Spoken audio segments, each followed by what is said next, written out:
What happened? Bakit hindi niyo siya maoperahan agad? I mean, he's in so much pain. Because there is an infection that we have to control bago namin mailagay yung bakal sa buto niya. Since we're waiting anyway, Nancy, bakit hindi na natin ituloy yung plano? Sa abroad natin pa-operahan si JB. Komplikado yung gagawin sa kanya. Isa pa, open fracture yan. That's up to you, but for now, he has to be immobile. I have to be honest with you. Matatagalan pa bago siya makalakad muli ng normal. And this may take another year. Des, Nancy, si Des. Des?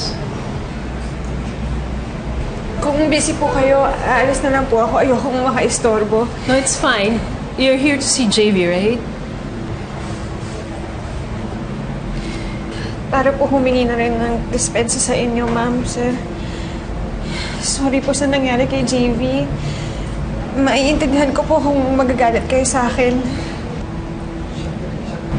Des, hindi kami galit sa'yo. Pero, sir... Wala kang kasalanan. You don't blame me or anybody. Yung nangyari kay JV, aksidente yun. At masaya kami. Nagpunta ka dito. Right, Nancy? Ang importante, dadalawin ni anak namin. At sigurado ako, kapag nakita ka niya, matutuwa si JV. Aray! JV? JV, ano sakit? Aray ko yan, sakit! Pakibigyan siya ng painkillers, please. Kakabigay lang po natin sa kanya. Dito ka lang, kuya! Nurse, pakitawag na lang yung doktor, please. Aray, Pwede pakibilisan, JV. Ano sakit? Tol, ano? Ha? JV. Kuya, asan si Des? JV, hindi siya makakarating. Bakit hindi, kuya? Akala ko kinausap mo siya.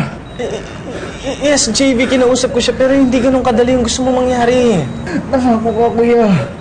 JV, sinubukan ko naman. Pero hindi ko talaga makumbinsi si Des. Ginawa ko lahat. Hindi! Huwag na nimbunsin mo siya! Sana nandito siya ngayon sa harap ko! Sana nandito ngayon si Des! JV! Aray Huwag kang gagalaw masyado, JV. Ah! Huwag ka masyadong gagalaw.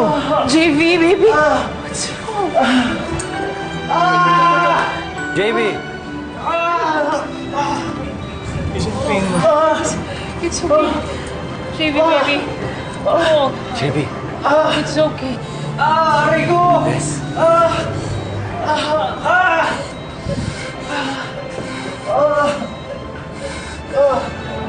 Aray ko!